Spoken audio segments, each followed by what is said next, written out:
Yeah, so welcome to Word 5 NPA. I'm Brandon, this is Jack, we're co-facilitating today.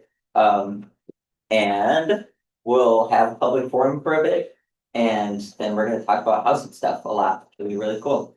So as a reminder about what the NPA is, we're here to be engaged with each other and be respectful, and so don't be terrible to each other. Respect each other's differences, opinions and cultures and all that good stuff. Yeah, that's basically it. I'm excited for this discussion. I think it'll be interesting. So we'll have public forum for a bit, and then at 7:20, we'll start talking about housing and our ideas for how we might get ourselves out of this mess. So We usually introduce the steering committee before we actually. oh, cool, yeah. I'm Fred on the steering committee. I'm Jack on the steering committee. Jason on the steering committee. And I'm Kathy on the steering committee, and absent is Lena. And Fareed. And Fareed is outside, we keep it skewered. Oh, wow. Great. So with that, we can open up public forum. The ground rules, just that we ask that you identify yourself, first and last name. Residency, if you're in Ward 5 or not, you're allowed to talk, but just let us know. And any affiliation if you're speaking on behalf of an organization. Consider the time, limit comments to 3 to 4 minutes. If you have something really interesting to say, we'll probably let you go if there's not a lot of other stuff to be said, but be mindful that other people might want to speak and try to give everyone space. And we will cut you off if you're going too long. But other than that, we'll open the floor for public forum. I'm Trav Fryer.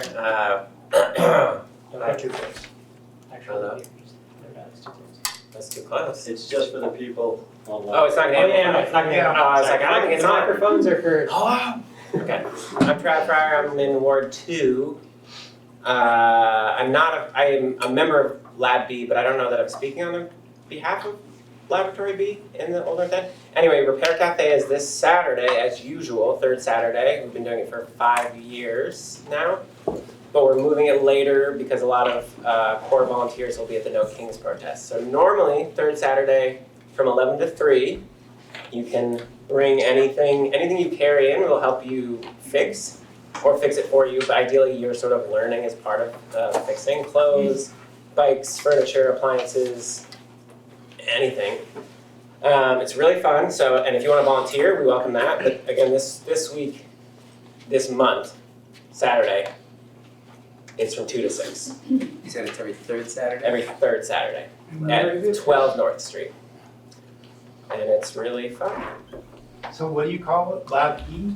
So Laboratory B is it's sort of it's considered a hacker space, but it's sort of a co-working space with tools, and we like to hang out. Our open hours are Thursday nights. I'm going there after this. We hang out and eat pizza, and people work on various technical projects or sewing, and so Laboratory B is the space. We're a cooperative nonprofit. And then Repair Cafe is an event that we put on. That's an international organization. What's the address? 12 North Street. It's the one that says. Welcome to the ONE, yeah. Well, yeah.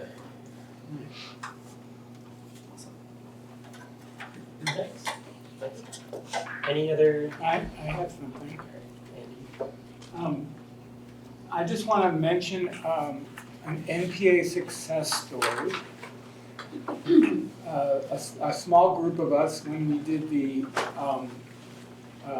neighborhood doing assembly work groups, broke out into a Callahan Park group, and we focused on getting benches and new benches and tables for the park.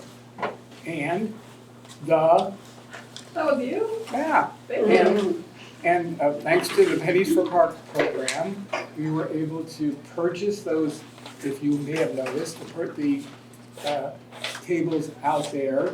They came disassembled, so Kathy Foley spearheaded the assembly crew and put them together, and they're being used all the time now. You got the kind that are benches that fold into a table.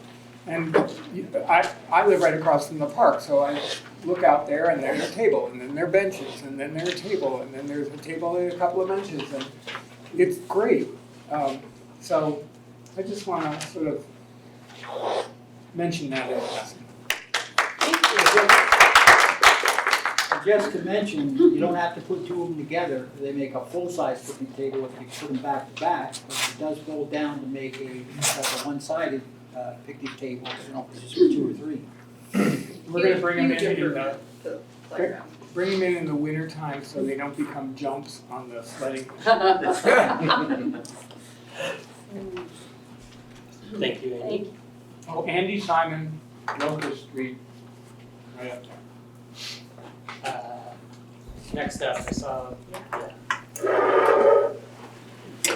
Hi, my name is Sarah Morgan. I'm with the Office of City Planning. I am not a Ward 5 resident, I'm actually a Ward 4 resident, and I'm here joined by my colleague.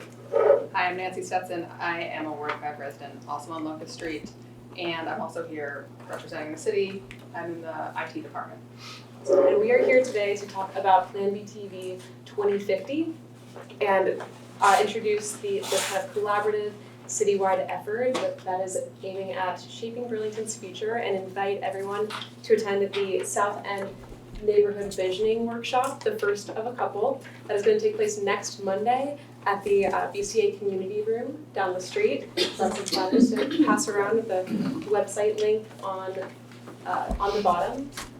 And a little bit about Plan BTV 2050, and Nancy jump in as needed. But this is a really exciting planning effort because for the first time, 4 different major city departments are going to be working together to create a holistic, comprehensive plan covering the parks and open spaces, recreation, transportation, municipal land use, as well as the citywide economic development plan. So we're really tackling this across departments and wanting to work together to create a plan that really reflects how Burlingtonians live, work, and really move throughout the city, which is it's not in silos like many planning efforts tend to be.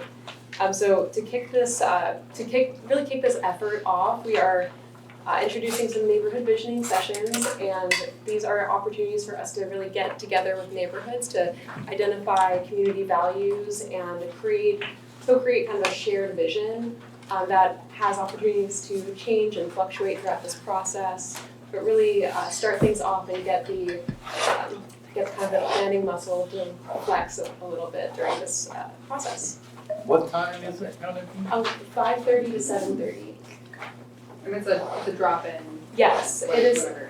Yes, it is a open house style, so we're gonna have a ton of different boards with a lot of different information for attendees to really come and circulate throughout the boards. And we'll have city staff from each of the 4 departments, those 4 departments being the Office of City Planning, CEDO, DPW's transportation team, and the parks team. Question.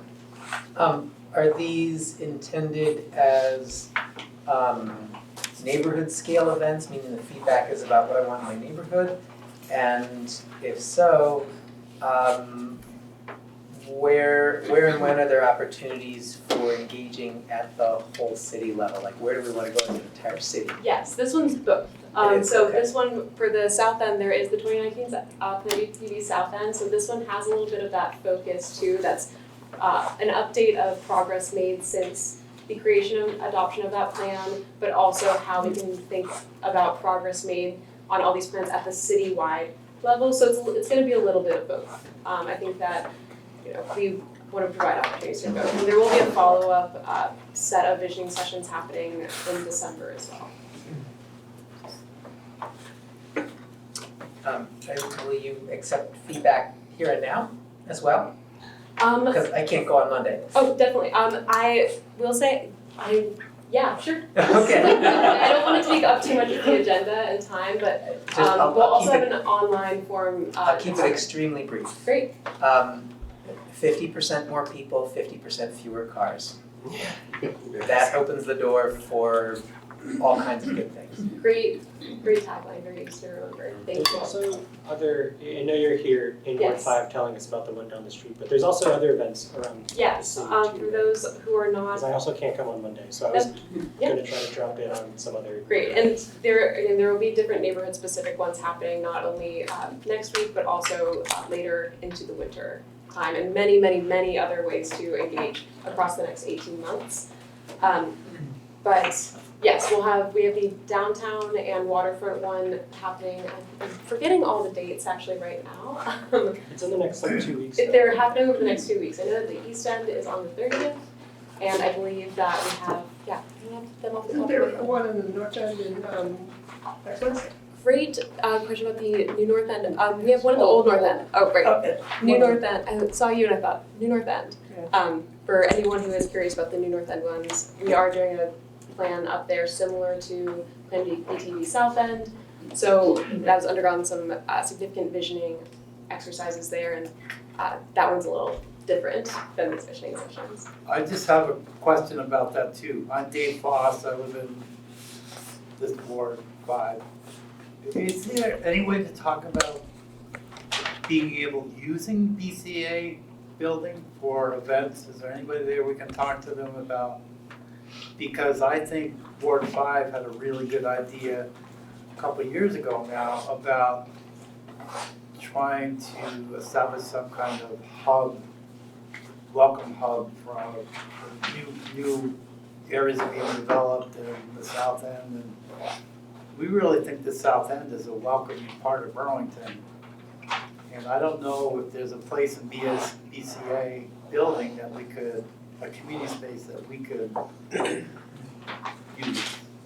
Admittedly, this will be my first time going in that building, so I'm not sure, and I can't speak on behalf of BCA, but I'm happy to get your email and put you in touch with someone from BCA to help answer that question. So I didn't know exactly whether you were the person to talk to connect that, or Yeah, I guess I gotta talk to somebody else. Okay, thank you. Yeah, if you wanna write your email on the back of here, Thank you.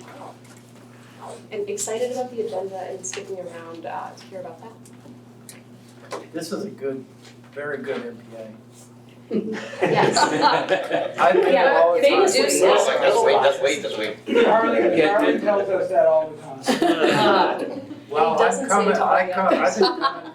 I've been coming for weeks and weeks now, and I'm trying to get Years and myself. years, actually. I'm trying to get my feet in even more. Better than Ward and, 6. I want this whole city to really come together, and there's a lot of things that are threatening to separate the city, and I don't want that happening. I think Milo has the floor next. Yes, I have two quick announcements. One is the King Street Laundromat. Some of you may be familiar with that space. The owners do some really great, a lot of community service and a lot of mutual aid. For example, 3 hours on Wednesdays, they allow our homeless neighbors to wash and dry their clothes for free. I volunteered a few weeks ago and it was really a great experience, so they do look for volunteers to help out with that. I've helped out with them too. Yeah, they're really great. And what they're doing this week is they have added they're calling it a community box. And people can drop off toiletries, non-perishable food, items that our neighbors are gonna need. We're starting to get in the cooler weather, hand warmers, foot warmers, things like that. And they're having an event this Saturday, so depending on what people's schedules are around the No King protest, this Saturday from 1:30 to 3:30 in front of the laundromat, they're doing a little community get-together to paint the box. And I guess it's gonna be like a paint by numbers thing. So it's gonna be fun. And they're looking for people to come volunteer as well as dropping off the items that are requested. Just think about things you take for granted like every day, like brushing your teeth, having toilet paper, things like that are gonna be really important. And the other thing is that the Office of Racial Equity, Inclusion, and Belonging, they have their new director start, Kelly Perkins, and they're going to start community listening sessions around the charter for that department. Part of the lack of commitment from the city of Burlington is we've never put it in the charter, and now we're taking steps to do that, and they want to hear from the community. And there is going to be a meeting, 5:30, and I believe it's actually here, Sparks? Is this Sparks? I can't remember. BED, thank you. It'll be there, and I believe they'll be serving food, and they will just be asking people their opinions about various aspects of ideas that need to go into the charter for that. Thank you very much. Thank you. We've got another minute or two if anyone has any final offerings to. Can I just say one thing? Yep. I came up with a little idea, and I don't know, it's something I thought we could talk on the board kind of thing, that funding is an issue, and I didn't know if we wanted to think about, I know the timing is a little close, but I think we've pulled off and make a little bit of money for NPA, and try to do an NPA 5 like holiday sale at the St. Mark's Church. See, what we do is we charge like $20 per booth for anybody that, if they want to do crafts or food or whatever else. And $20 a head would come back to NPA as order. It might not make a lot, but it might make $600 to $1,000, which could come in handy. And I was thinking that I was gonna talk to, or if anybody knows the St. Mark's people very well, they do a lot for our community at Thanksgiving and Christmas, providing dinners and stuff like that. And since they are in Ward 5, they might allow us to use one of their rooms to set up and let folks strictly from NPA, our Ward 5, businesses or community members or whatever, to set up for us. Holidays is a good push. And I just thought of it, and I didn't know what you guys would think about it, and just a quick idea. Thank you. Feel free to. We do have a budget. We're we can pay for most of the things that we need as an NPA, but if you want to chat more after, we can explore that. Great. So we're at 7:21 now, so we'll move on to the meat of our agenda tonight. And so the way, Barbara, could we, there's one more. Here we go. So the impetus for, I guess, the conversation tonight, last meeting, at the last Ward 5 NPA meeting in September, we had a community conversation where people all went around and talked about the relationship to housing, mostly, stepping back even further. The Ward 5 NPA has spent a good amount of time over the last 18 months looking to facilitate community conversations about things that seem important to us as neighbors, outside of just the sort of traditional NPA content. Sometimes we have months where there's not a lot of people coming in to present, and we try to fill that time with productive and interesting conversations. And one thing that has kind of been threaded throughout all of these conversations we've had, whether it's affordability or public safety, is housing. And instead of coming into this trying to figure out what would be interesting to talk about on our own, we figured we would put at the end of a meeting, open up the floor and just have some people talk about the things that come to mind and try to use that as a seed for a fuller meeting. And then we were relatively lucky in that we had no one asked to come to be here tonight. So we were immediately able to dive into that and have kind of a bigger, deeper discussion, community discussion about housing based on some of the topics that came out of that discussion. As we were putting together, pulling out what people were talking about and what we were thinking about as a steering committee, preparing for this meeting, one thing that came up was that we kind of found ourselves really interested in and felt would be a really great first place to explore is the kind of uncertainty around federal funding for different types of housing programs.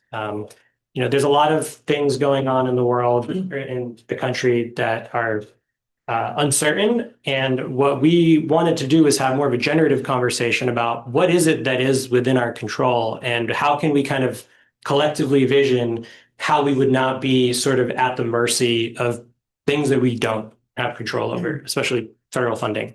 And so part of what this discussion is centered around is trying to have a generative conversation where we explore some of the ideas that we have and also look at some things that are happening in other cities around the country as examples to kind of, figure out where we might go to go. All that being said, I just wanted to start this. I'm going to kind of give a little bit of backing information just to kind of set like a box around things that we can all agree on going into the conversation. I'll set some brief guidelines. I'm going to share a brief video about something that's going on in Seattle, which is really interesting. And then I have a couple kind of, what would I call them? Conversation starters around all of that. So I'll probably talk for just a few minutes. We'll watch something, a 4-minute video, and then we'll dive into where we go from there. So to start with kind of this backing information, I just kind of want to lay out some numbers that we all understand, at least kind of the baseline that we're working from in Burlington. The housing shortage in Vermont and in Burlington is pretty well studied at this point. The Vermont Housing Finance Agency put out a really deep housing needs assessment. They do it every couple of years. The most recent one, I think, came out last year. And a lot of different organizations around the state have been using that to understand what are the actual needs that we have in terms of numbers. The CCRPC, the Chittenden County Regional Planning Commission, and all of the RPCs around the state were tasked with actually taking these needs assessments and determining how many units of housing does every town, every municipality in the state need to target. And for Burlington, that number, the median, kind of the middle number, because it's a range, but the target that we're kind of running with that's been kind of handed to us by the CCRPC is 7,120 new homes, at least by 2050. In terms of what that is per year, that's 285 homes per year on average for the next 25 years. And our current 10-year running average is 128 homes per year. Do you know off the top of your head what it's been in recent years? Has it been picking up at all? Like, is that average lower than the last few years? It's picked up, and it's like, it's kind of plateaued a bit. It's technically a little lower than the last few years, but margin of error. So it's kind of went like this. It's like 70-ish, and then it kind of got up about 140-ish, and now it's kind of at 130-ish. So We're waiting for the city place, like the main. Yeah. City place you just found, that's gonna like bump the average. yeah, that will bump the average, but then there's not another city play. I mean, there's still some Cambrian rise, and then maybe this will start to contribute, Yes. but there's Their data.burlington.gov has a tracker of homes built that you can see by project. that's where I'm pulling this from. Thank you. That Yeah. background is helpful. Yeah, so that's kind of just in terms of numbers so that we can all understand where we're at.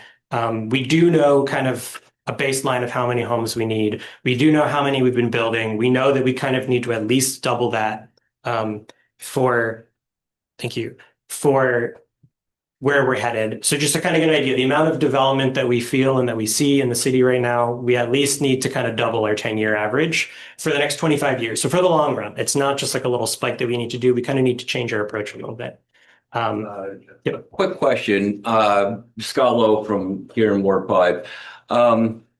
I see that you state for all reasonable income levels. Yeah. What's classified as reasonable? Yeah, so that was the next bullet point. So the point here was to say that a lot of times we focus exclusively on low and very low incomes in terms of who needs housing. And while that is true, people who have the lowest kind of, in statistical terms, we use area median income as kind of the way that we segment this. But the idea is that even people making the median income are struggling to find homes that meet their needs and their budget.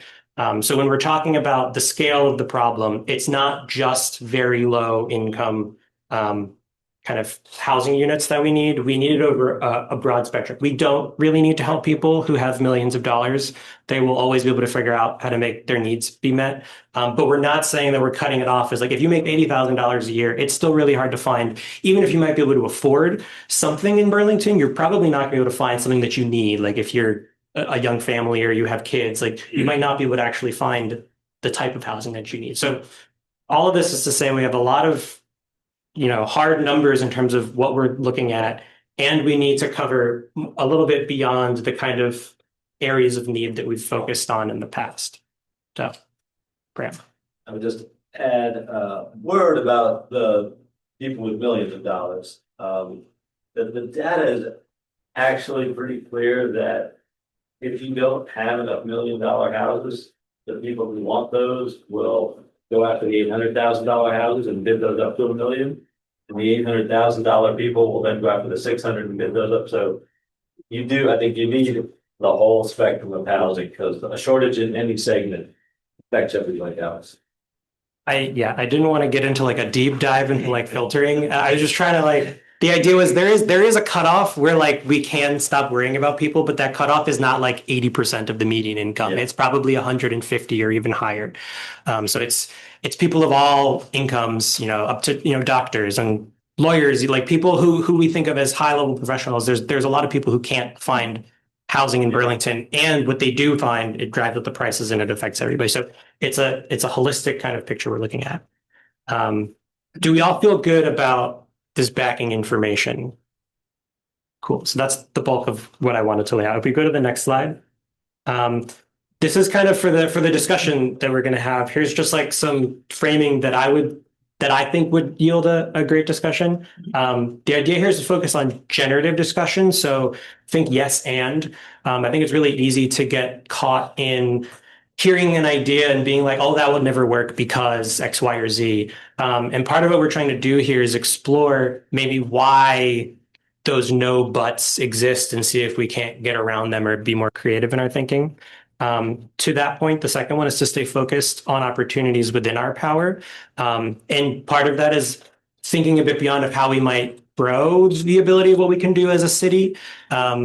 So I think thinking of coming up with a bunch of, having a conversation that's grounded in, well, we can't do that because it would need X amount of federal funding. We probably can't get that, is not a great way to have a productive conversation. And then the last one is to avoid this kind of silver bullet framing. I think a lot of times in conversations around housing that I have, sometimes you get stuck where you might believe, or a bunch of different people believe a bunch of different things is the one problem that's preventing us from meeting our needs.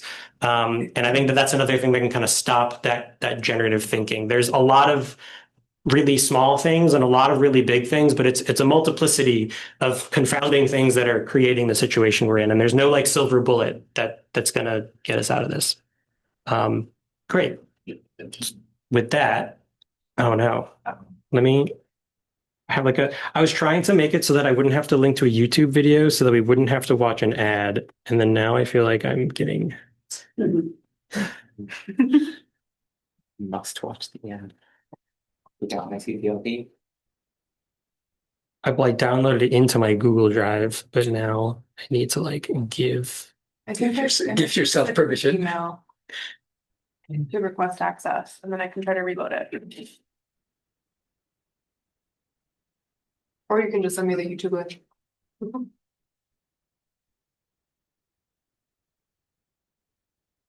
Okay, try it now. Yeah. CCTV cannot record anything from YouTube. Well, this isn't from YouTube. Wait, do you mean like legally? Yeah.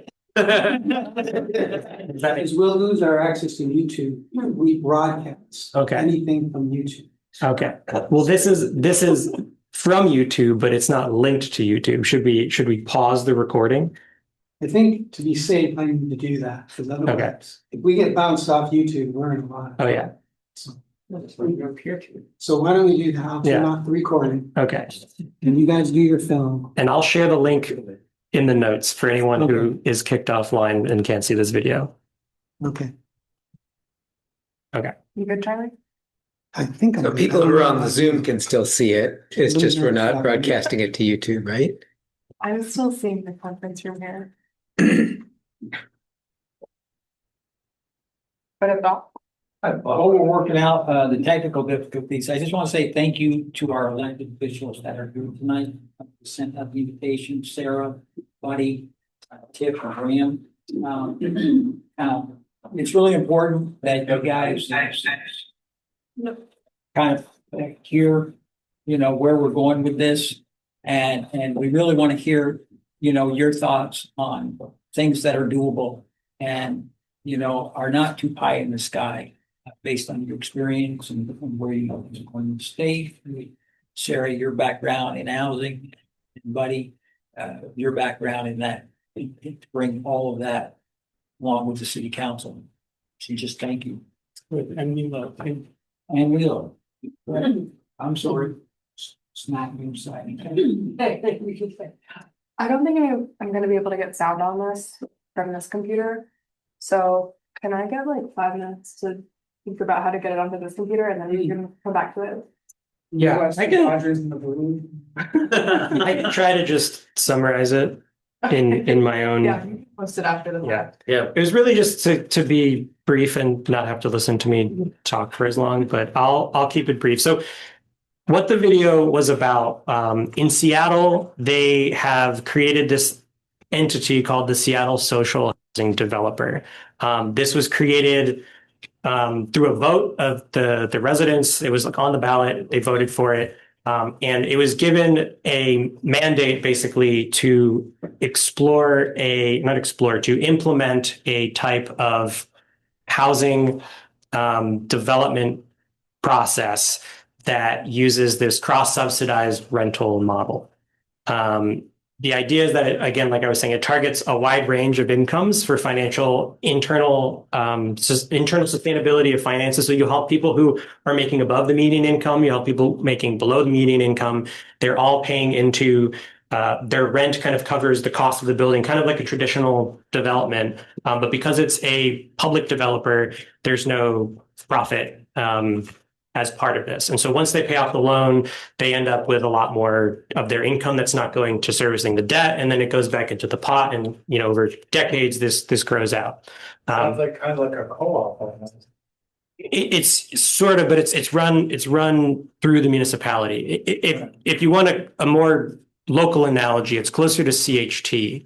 And in fact, CHT, for those who don't know, is kind of like a pioneer in terms of the types of, this is, you can kind of draw a line, but there's nothing on the screen I'm gesturing towards, but the Seattle Social Housing Developer itself, kind of, you can draw a line historically back to CHT and the Community Land Trust movement that comes from. This is like a modern, incarnation of that. And in a way, I think a lot of CHT is moving towards in some of these directions, but it's not as explicit in the way that this program was designed.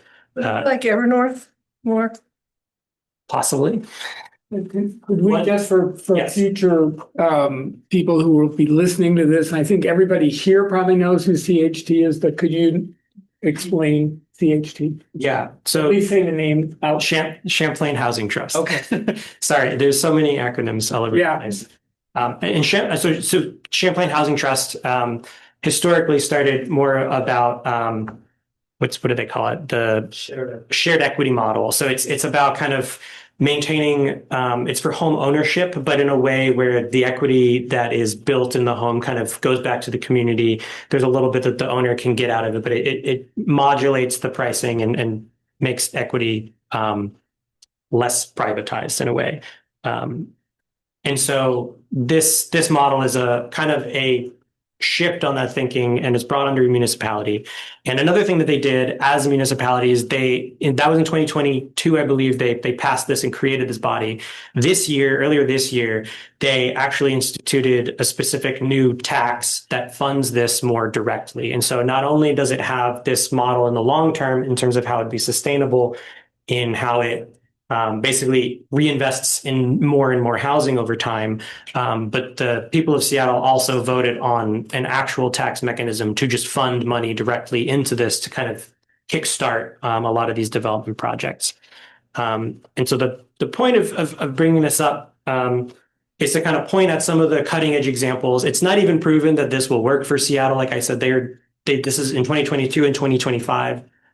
It's an exciting new model though. You know, we're not as big as Seattle. We can't just take exactly what they've done. But there are cities, even in the US, who are looking for ways to get outside of the need to rely on federal funds and figure out ways to fit within their means how they can create new ways of approaching housing development that's affordable for all of their residents. But who ends up owning the building? The developer, which is technically like an arm of the municipality in a way. So it's a new model of public housing in a way. The city like, and yeah, the city like, Yeah, I mean, technically, it's like but the Seattle social housing developer is who owns it in perpetuity.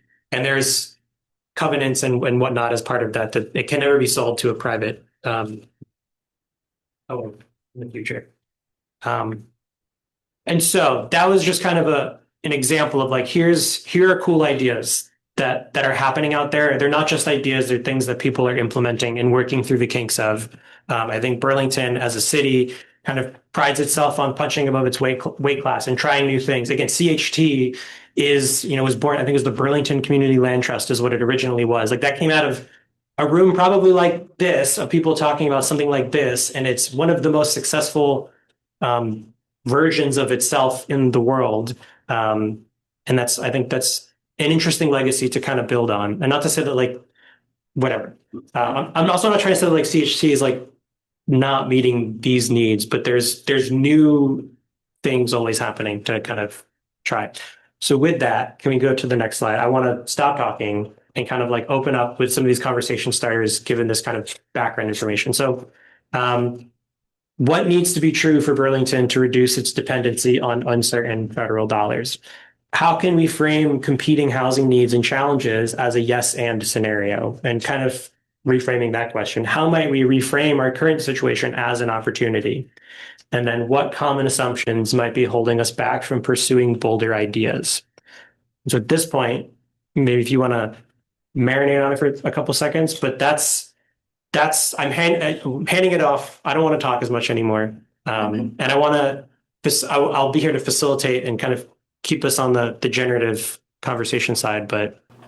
I got a question. Yeah. It might be an incendiary bomb or something, but how do we deal with the Airbnb things where a lot of these houses were nice houses and they're selling privately, buying privately and turned into Airbnb, which is taking some of the potential rental dollars away and buying property that could be used for more housing for homeless, more affordable housing and stuff. I think that's something that's gonna be a problem. I don't know how I like Airbnb, I like what we do, but the developers and people that are trying to make money off are not buying the houses and turning them into Airbnbs. Can I just ask a question, Jack, because you might know this, what percentage of house sales are private equity sales? I mean, it's been a big issue in some places. It hasn't been as big an issue in Vermont, but What does a I private have equity seen. sale mean? Well, it's like you're an investor and you're just buying homes to flip them and either turn them into Airbnbs or to jack up the price and resell it. Before we go there, I wonder if it'd be useful, City Council has done some work on Airbnbs and it might be good to. We have, we passed several years ago a change to our ordinance that is to allow Airbnbs only in owner-occupied property. But I will tell you, that's hard to enforce. So as a neighborhood group, I don't want to turn you all into snitches, but honestly, you talk to the permitting office and they don't know. They use software or, they go on the Airbnb platform to ferret them out, but they cover a lot of needs. So honestly, if you know of a non-owner occupied Airbnb in the city of Burlington, call up permitting inspection and let them know. Because we're working hard And it's only, you can only have one unit, so we really did try to ratchet it down. There was a big lawsuit, and that delayed some of our enforcement activities. And I see Nancy shaking her head. I think the lawsuit got settled, I don't know. Yes. Yeah, so we're behind on enforcement, which is why I'm sort of suggesting, because we've done more than other cities. And isn't there a provision though on a multi-unit though, that if you have one permanently affordable, you're allowed to have an Airbnb? Yes, you Yeah. can swap.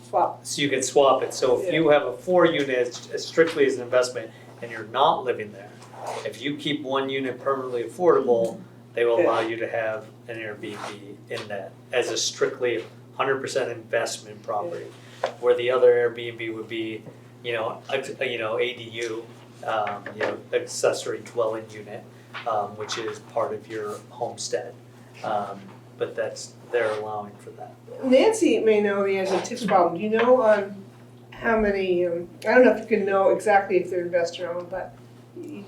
So I didn't introduce my title earlier, but I'm the senior policy and data analyst, so I've looked at a lot of these questions before. To the Airbnb question, the city estimates there's around like 400 Airbnb units across the city, which may sound like a lot, but there's 18,000 total units in Burlington, so. Does that mean 400 that conform with the law? That we are aware of, whether they're conforming or not. Does it, okay, so some of those might be ones that don't conform and you're going after them. Oh, yeah, hopefully they are. To clarify, the 400 is your estimate of how many there probably are in total, or 400 is how many you know about? How many there are in total? I mean, yes, it's possible there's some that are under the radar, but there's like, the city uses like a website scraper that's like pulling all the listings, and DPI looks through them and tries to figure out what they are. Well, I've noticed several just by looking and researching myself. They're in strategic areas though. So they're into areas I think that could be good affordable housing, but they're being bought up by these investors, around the college, around other places, and then shutting people out. Yeah. Well, I think I think it's just a fairly small amount of total units. Sarah also pointed out that there is a fairly hefty tax on short-term rentals now. It's like an additional 7%. Well, yeah, there's sort of 9 is extra, or the 2%? No, there was a big argument. Yes. Right, no, I heard. About, there was a misinterpretation in the implementation of that. And it started at 7, but it really was to be 9, so we corrected it in an ordinance change just recently. That goes with the housing trust fund. And it makes a fair amount of, a sizable. So similarly though, is there a way for to analyze how many, say, apartments in Burlington are bought as either vacation places, are not occupied much of the year, but are Not just apartments, homes as well. So homes, I right. recently looked into this question for my work on the tax fairness committee. It's different, the city doesn't have a direct way of understanding that, but we looked at properties that aren't homestead, so aren't classified as primary residences, but then also are not on the rental registry, so we don't think they're being rented out long-term, and we don't think, and we don't think someone's living there full-time, and that's about 1,200 properties, so more like closer to 10% of all housing units, or, housing, I think, properties, I think was the scale. It's a fair amount. And some people could declare non-homestead and say they moved to Florida and they did 6 months and a day in Florida to avoid Vermont income tax, basically, right? I mean, that's why they would do it, and pay the non-homestead rate in real estate taxes. In that respect, some of those could be those type of homes. So we're getting them more on real estate taxes, but they're not paying our income taxes. So that could be a legitimate second home situation. Yeah. If I could just corral us a bit, I think this is kind of, we're getting, I think, stuck a little bit on the silver bullet thing here, is kind of how I would frame this. I think to the point, right, like 400 is kind of a lot, 1,200 is a little bit more. The scale of need, if we took every single received second home in every single Airbnb that would buy us a couple of years, which would be great, but like that's also not realistic, and it doesn't need to be like 7,000 kind of at the low end in terms of new homes that we need to bring online in Burlington. I think it's important to talk about it and understand how that plays a role, but also, you know, I think when I think of, as an engineer, I think of like orders of magnitude, right? Like we're kind of at the too small of an order of magnitude for this to be something that changes the needle in what we're working on, so. And yet, let me just like follow that up. And yet, when we're building these towers downtown with lake views and, you know, that we are flirting with the possibility of even more non-owner occupied or non-all-year occupied things, because that's very attractive to people who may have enough money to buy an apartment or rent an apartment and have it be empty most of the time. So There are now in the works. I'm not- there are now I'm not two houses on suggesting- on my block that are owned by people who are there a few months a year. I'm not suggesting this as a silver bullet, Jack. I'm suggesting that this informs what kind of housing we should be building so that we're not attracting, we're not building housing that is particularly attractive to people who might not be living there all the time. Fareed's had his hand up for a while. Sorry. I guess I wanna go back to like kind of like the Seattle thing, but Yeah. also I still don't understand why like government stopped building housing, like public housing, like I think that happened in the 80s and so like Decker Town, like why can't we like how did that happen and like can we replicate like what happened with Decker Tower, like because that was like Burlington built that, right? And that housed like however, you know, a couple hundred people, and that's seems to me like that we should be thinking about just was like maybe like building houses. It seems to be very straightforward for us just to build the public housing. And also like when you walk around downtown, there's all this like abandoned building that's just sitting there. You know, taking up space and like it just deteriorates, and what can we do like as a city to like change that? So They're waiting to be built or something. Can I just say one thing? Can we put this as maybe, we're talking about a future long-term discussion about homelessness and homes and stuff. Can this homestead thing, Airbnb thing, can we put that on the agenda for a long, give maybe some people to come and talk about both sides or talk about it? I think this is a key thing to our city. And like you're saying, I know houses that are being waited to be bought, and they're gonna be bought, they're gonna turn, I know, I've been talking to people, they're gonna be turned into vacation homes, or I know some people that sell these homes, use them in wintertime, it's close enough, Bronx is close enough to snow and places like that, but they were, you know, rent it out a month at a time. So it sounds like you're pointing to two different issues. The Airbnb part, my sense is that the city's rules around Airbnb are on the strict side of what's out there. So it seems like that's a problem that we haven't solved necessarily, but we've created the framework for solving it. Like we don't need to make more changes to how we manage it, we just need to do effectively what we've already laid out. Because I haven't heard any other place that has rules that strict about Airbnb. I think it's pretty uncommon. The second part is kind of what Andy's saying of and what you said you did an analysis of units that are not homesteads and not being rented out, and that therefore one might infer they are vacant some portion of the year. And what that leads me to, that I've wondered if it's part of a bigger solution, and I don't understand how this works, is I know you already, in effect, pay lower taxes for a homestead than for a second residence, sort of, but I don't fully understand how that works, and I've read about much more graduated tax systems like apparently Hawaii has, where different categories of housing pay much different rates, and if you own some place and aren't there a good portion of the year, you pay through the nose. And is it Is there anything that Burlington can do to change that, or is the property tax structure strictly a state thing and we would have to get the state to change it, or some combination? Nancy can probably answer some of that, but we'd always have, just keep in mind Vermont, for those of you, something called a Dillon's Rule state. So all these changes have to go to the state legislature. Seattle did not have to go to the state legislature, so to set that forth. But I think two problems, and correct me if I'm wrong, Nancy, is we don't have the data, so we need a methodology to identify them, and the state doesn't do that, right? For second homes. Yeah. My understanding is the state has a similar method to identify, or for their estimates of second homes. But do they actually have the data in their assessment database?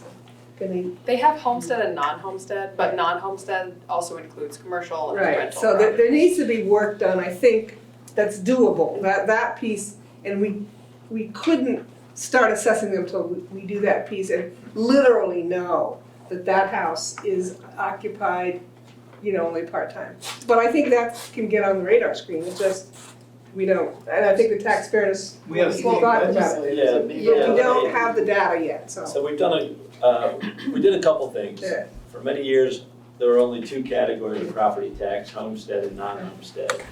That, and there are like 14 different categories of property total, I think. But we only had differentiation for two. There's now three specifically aimed at vacation homes. So there's now non-homestead residential. And if they're renting it out, Airbnb or anything else, it's commercial, but non-homestead residential specifically for vacation homes. And to Farhid's point about the abandoned buildings, there was a lot of talk about creating a category for derelict buildings and making it, structuring it so that landlords are encouraged to either fix those properties up and put them into use or sell them, and make it sort of more and more expensive to let your thing fall apart. So sorry, clarification, is what you're saying, does it do what Sarah was just saying we need, or is there a need in the realm of classifying that hasn't been met yet? My understanding is that we know where the non-homestead residential properties are. Or Okay, will so by- what will Nancy by has the- been- Will by the next tax year. What Nancy has been trying to do, the state Yes. now has a structure for? Yeah, Yes. I thought it was sort of wrapped up in the new education bill, that hasn't quite been worked out yet. So that I think the tax part, it's part of the education bill, but it's not, I don't believe it's one of the pieces that's contingent on adopting the new maps and all that, but I'm looking with a question mark in my eyes. I don't think it is at all, that bill. At any rate, it was a kind of a kitchen sink bill. And I do think that we'll have better data in the next tax year, as it relates to what Sarah was talking about. Okay, so I would just say, as we try to generate ideas, I'd love to get rid of single-family zoning. Well, we don't have it here. We have Yeah, what? effectively gotten rid of the neighborhood code, and Sarah can explain that more.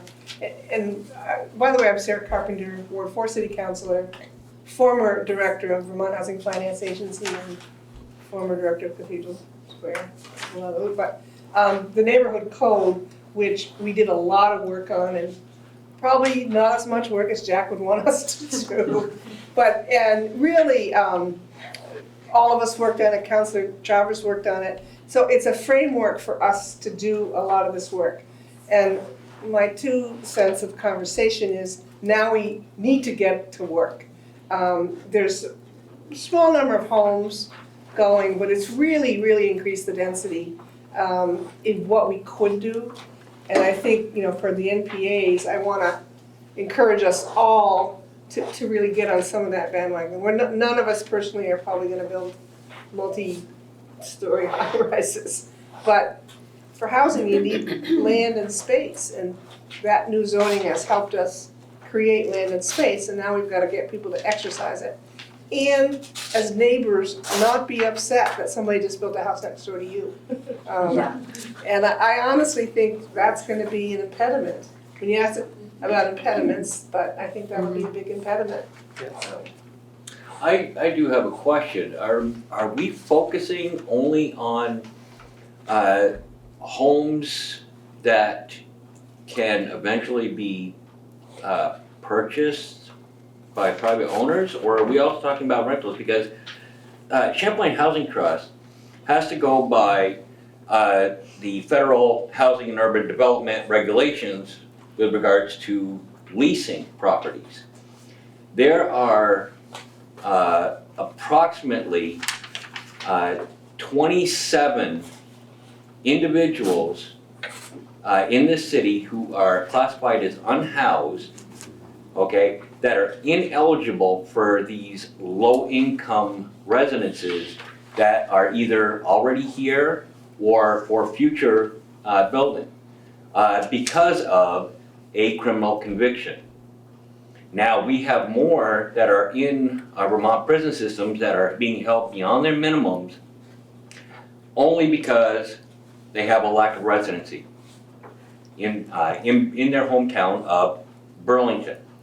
So what I'd like to find out is if we are going to look for a solution or discuss a solution that we can implement quickly, or are we going to look at something that's going to eventually benefit Burlington residents somewhere 25 years down the road? Can I answer that or add a comment too? So, as a steering committee, we discussed this for a couple hours, a couple weeks ago, on how to kind of focus these discussions. And so what we're trying to do tonight is to focus on one area of things. So talking, Scott, specifically about what you're talking about, we thought about having that kind of discussion for this one. But because there's so much uncertainty with what's happening with HUD and with federal, we don't want it to be more of a downer for people to say, you know, the sky's falling with low income housing. Because there are a lot of things that are really up in the air, especially with the government shutdown. So we decided to postpone that discussion, a deeper discussion on that particular thing, and specifically some of the things you're talking about right there, as to focus more on this as to a broad discussion. And that's why we invited people, our state representatives, city council members, to come and share what would be possible, you know, what is within our control without the federal funding. Projects like Seattle. And it's more of a, let's throw out a lot of different ideas about there, like the, Jack said, the yes, but, or, you know, and to build on these things. But we are gonna tackle each one of these more specific things that are, I think you were here, not the last time, but or actually, Yeah, the it was last the time. last time. It was We the last did talk time, about, yes. because then we had the steering committee meeting, which was Yes. another really long discussion. So where we did talk about these different areas, and so we're gonna break this down through the year and invite people back to focus on these very specific issues that, what can be done about that. We're trying to keep this one right here to more of the, what can we do without the federal dollars? What might be possible? What already is happening in Burlington and at the state level that we could build on? So, we're not trying to push you off. Oh, no, I understand. Hold that thought. We did listen. Yeah. I have one question again about your. Hang on one second, Okay. Jack looks like he wants to. A couple different things. First, I wanted to maybe use this as a transition, if, I don't want to put you on the spot, but in terms of, you're involved with VREC, Vermont Real Estate Cooperative, as kind of another way to think about small scale, like, I don't think you have any federal funding. We got a grant, but I don't think it's federal. Yeah. But do you, I mean, again, I don't want to put you on the spot, but are there anything, as part of this conversation in terms of what VREC is doing, and for maybe those who don't know what VREC is? Do people know what VREC is? Are there any other members here? I don't even know. We have like 70 something members. Vermont Real Estate Co-op has been around a few years. I'm a founding board member. I'm no longer on the board, but I was. We own a residential unit in Winooski, commercial condo in the Fohong building, and we're looking to buy another residential building. I think it's an interesting model. It's not my favorite, and part of it, I think there's a lot of different ways to do affordable housing. It's a very good one. I think we could do even better. Anyway, the way it works is people buy in for shares of increments of $1,000. One member, one vote, doesn't matter how much you put in, but you do get a 3 to 5% return per year. And so I haven't really chimed in here because we're not building new buildings right now, but it is a way of, it's sort of a form of a PREC, a permanent real estate co-op, where the idea is to sort of remove real estate from the speculative market. So it's sort of similar to CHT, but, and this is one thing that I don't super love about it, is that anyone who lives in these buildings is a renter. And so and if they want to change certain things about the building, they have to sort of appeal to a board. So for me, ownership has more than just affordability, but yes. Are you able to charge below market rents, and are there income restrictions? Right, that's the challenge of buying a house right now. Like, you can buy something, but then you can't, it's so expensive that you can't charge market rents. The one in Winooski, where I think people have Section 8 housing vouchers for a couple of them, so that one we are able to do. It's like, but it's just borderline. It's like if things change, it's tight. Yeah. That one we are able to do. Is that relevant here? That's helpful. Yeah, I think the idea was to bring in a couple different models. Yeah. And before we get back to David, I wanted to come back to Fareed's questions that I'm not sure we're totally answering, that I personally don't have the answers to, which was one, why can't we just build housing? Why can't the government build housing? I get the sense that this is before my time, but that the federal government's priorities had changed at some point a long time ago, and that's kind of in terms of how the federal government funds that type of housing development, which I think is kind of outside of our control. If anyone knows more about specifically. I think if you look at history, it was public housing, it was direct appropriations to build housing. Yeah. And in the 80s, the Reagan era, they really went away from direct appropriations. And in part because there was a lot of public housing failures around the country. So they moved to private investment, created the low-income housing tax credit, which by far, in a way, produces all the affordable housing in the country. And people don't quite understand that.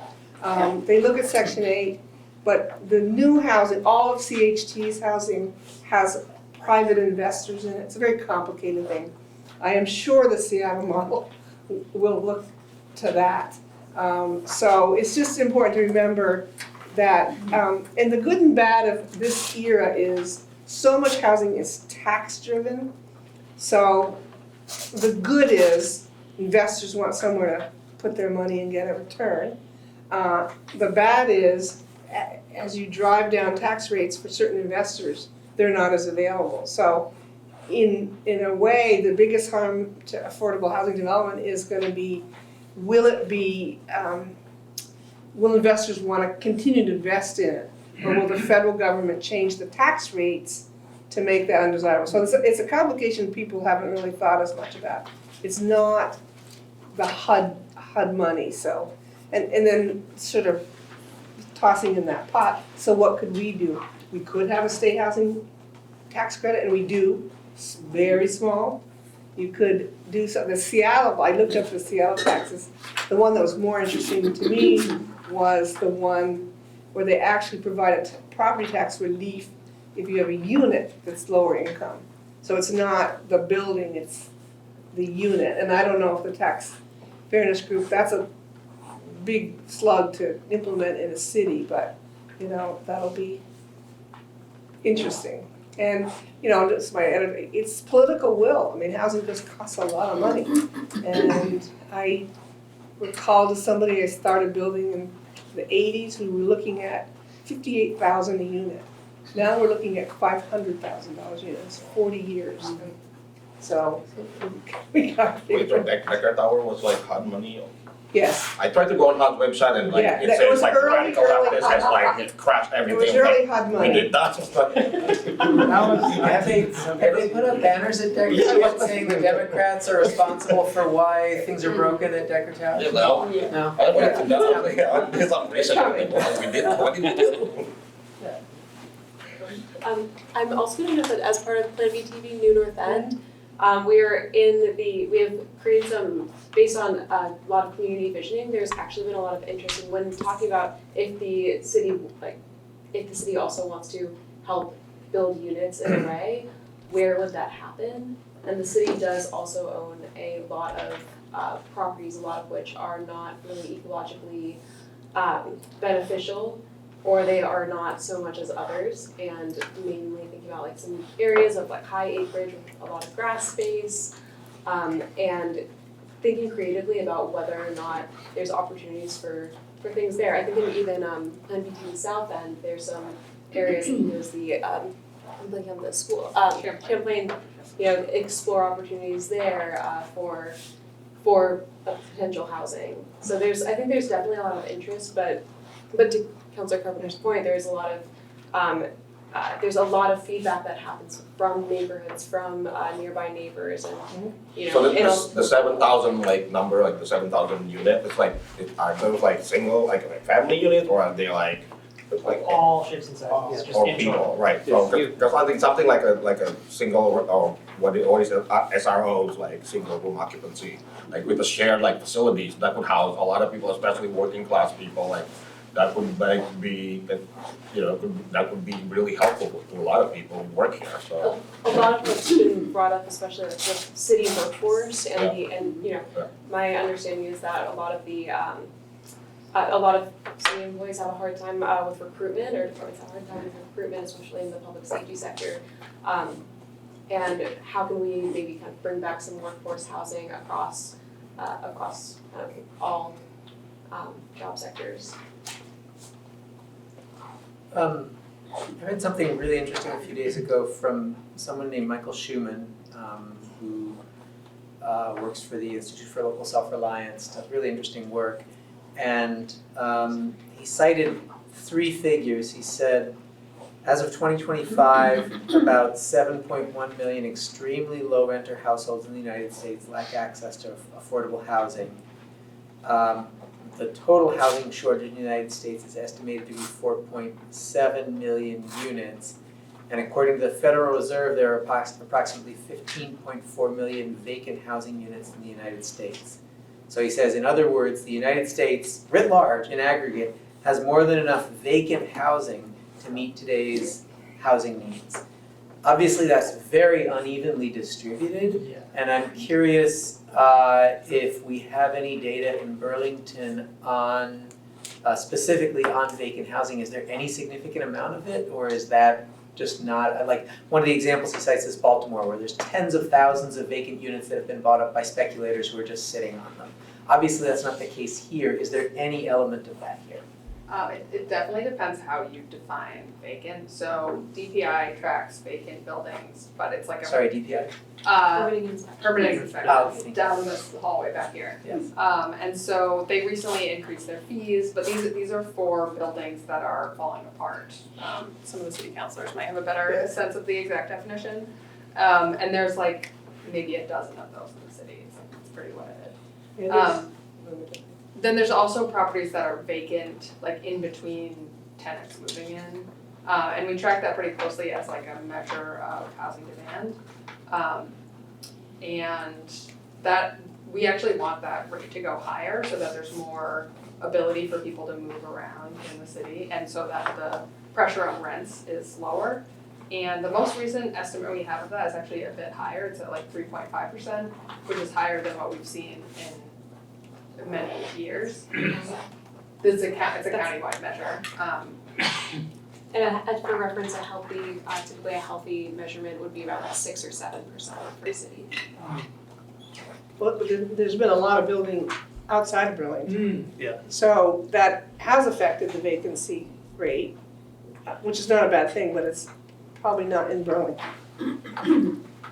So I just want to acknowledge it's 8:12. We kind of set the ending at this at 8:15. So I'm gonna go David and then Milo, and then I'm gonna wrap us up. And then Tiff. I just have one question that's aimed at our legislators and our council people.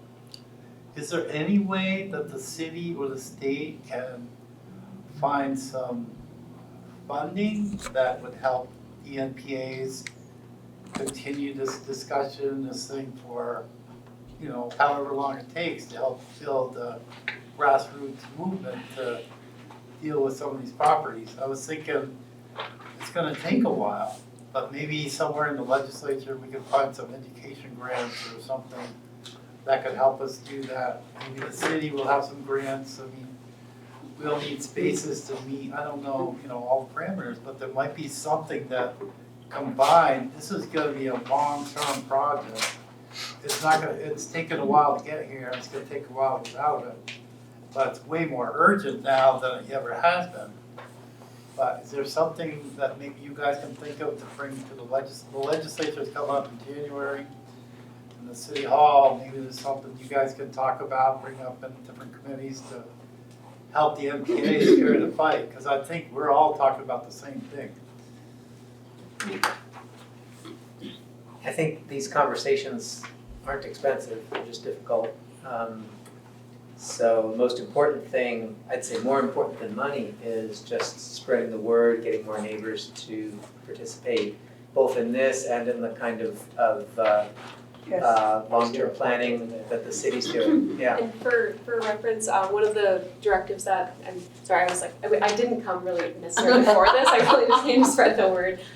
But one of the key pillars of the comprehensive plan and the municipal plan is that 7,125, I think it was, number is what we have to plan for as part of our municipal plan. It has to be included in the citywide comprehensive plan and planned for.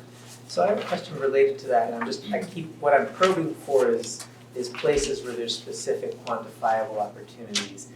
Has the city or anyone else done a really fine-grained inventory of opportunities for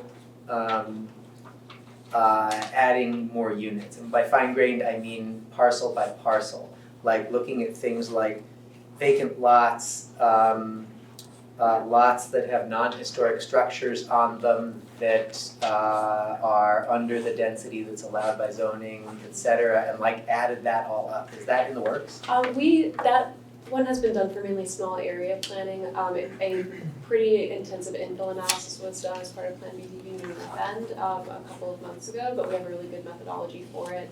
It includes vacant, certain ownership types, as well as sale timeframes, and having a good sense of when something was last on the market, and also, but I think there's like several different considerations in that we score, that we work with some folks to score at the parcel by parcel basis. So what did that yield in the North End? What was the top line number? That was it was less about the number and more about identifying specific parcels that would be like the likelihood of that area, and from there we were able to identify certain focus areas and kind of build out from there.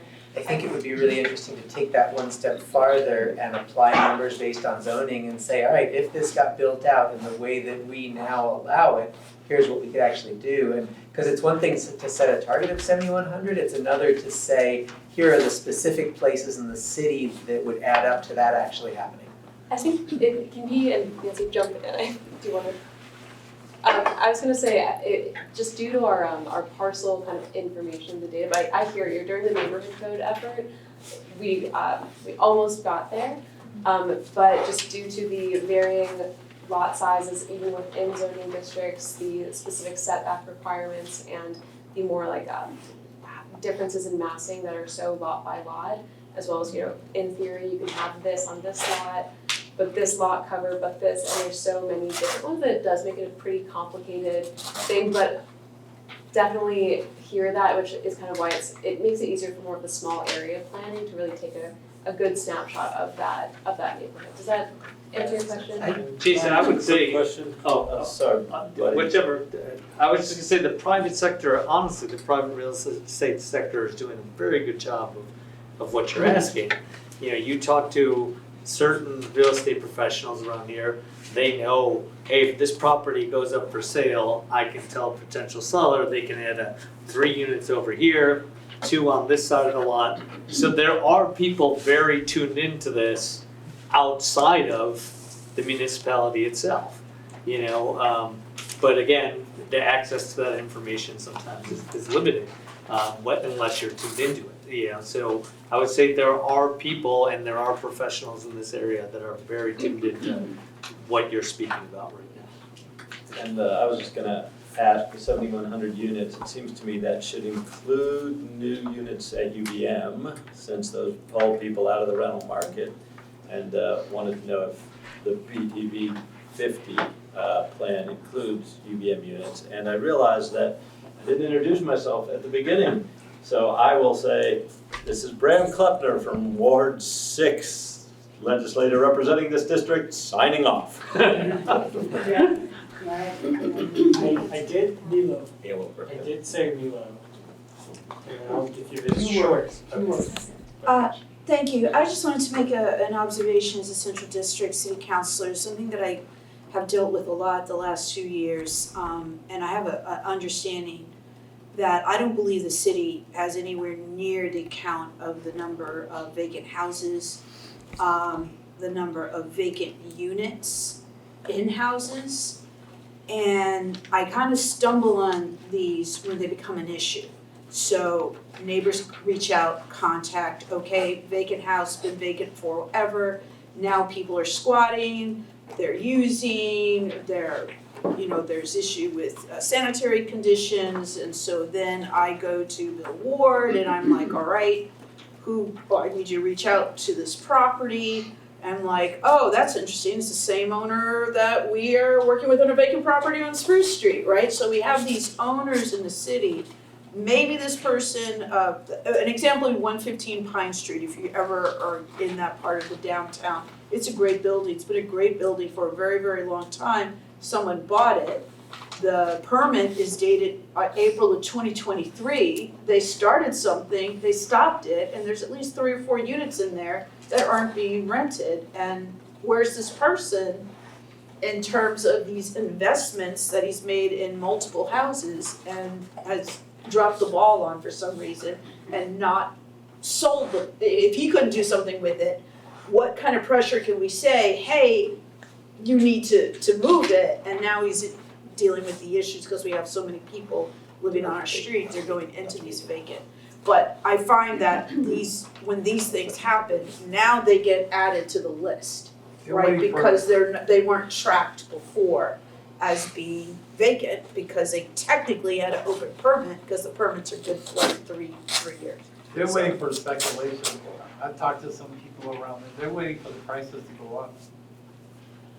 Gonna hand you over to Public for the tours. transportation. Thank you. Yeah. I mean, it ties a lot of this together. Sarah's talking about the housing units in Chittenden County, you know, Jason's talking about 50% fewer cars,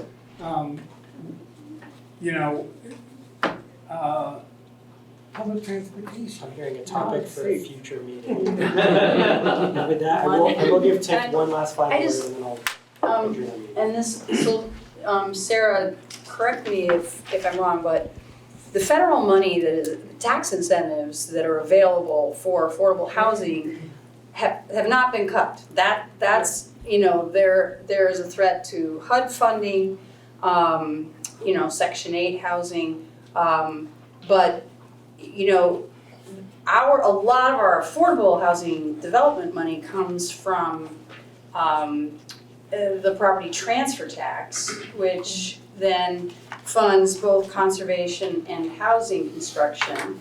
And Malin Kunin created that, under her administration. One of the problems, though, in terms of where we are now, is that the legislature tended to grab some of that money. And so the 50% that was supposed to be reserved of that tax, 50% goes into the general fund, and then 50% is dedicated to housing and conservation. 60% housing, 40% conservation. And we kept on scooping money out of that, which then reduced the amount of affordable, permanently affordable housing that we could build. And it was really only, I think, last year that we fully funded the VHCB, the Vermont Housing Conservation Board, with their full share. And one of the things we can do is to write to the governor, who has just gotten budgets from all of the agencies and departments, to say, you need to fully fund the VHCB's share of the property transfer tax. Because that's something that we have had to fight every single year for years and years. I don't know, Sarah, Yeah. probably all the terms that you were in the Probably housing. the first 5 years. I Yeah, think they did. so, I mean, they did it when they said that a surplus, and it was an interesting coalition of housing developers and conservations that put it, but then there was a boom in building and the state started scraping away, but when there's a boom in building is exactly when you need the money for the affordable units. You don't need it as much in the downtime, you need it in an uptime, and they took it. yeah. So, 23, that's pretty good for us, only 8 minutes past our determined time. Before I close it out, I just want to repeat back some of the notes that I took, especially for all of the decision makers in the room to kind of noodle on. There was a lot of emphasis on looking into second homes, thinking about, are those people who are not living here, who don't have a homestead, is there more that they should be paying into our system? There was a lot of energy around data collection, which was really cool. I think a lot of us kind of came around to the fact that we don't know exactly all the things that we want to know. And I think that there's not always a lot of advocacy or excitement from the public about asking for the tools to do better data collection. So if there's maybe one interesting thing, to just kind of lend our voices to that idea of we want to know what's going on. Can we take a census of the properties, go step by step each property and? Yeah, so the idea is just how do we acknowledge that we all want to know more specifically, and whether that requires new legislation or new things that enable us to collect that data. It sounds like the new property tax or the new property declaration, homestead declaration might be a step in that direction. And then the last thing is being the housing trust fund that we do already have, and that we've made movements to funnel more money towards it, to kind of think of that as a tool, as one of the only tools that we do have to kind of find and put money towards housing in Burlington, to kind of think about what more we can do with that and what it might look like to scale that up, even not incrementally, but potentially bigger than that. I just want to extend a big thanks to our guests who joined us tonight, both who represent the ward and who are from afar, and really appreciate you lending your expertise to the discussion. I hope it was also useful and interesting for you. And as was intimated at the beginning, I think Kathy really emphasized, we may well have an ongoing thread here at the NPA of talking about various aspects of housing. I suspect it'll have to shrink and grow depending on what other things need attention, but to one degree or another, it seems like it's such a perennial and pressing issue that it deserves ongoing attention. And hopefully you guys will all be back. All right. Well, thank you. 26, 11 minutes. I'll officially adjourn the ward 5 meeting. Thank you, Jack. Thank you, Charlie.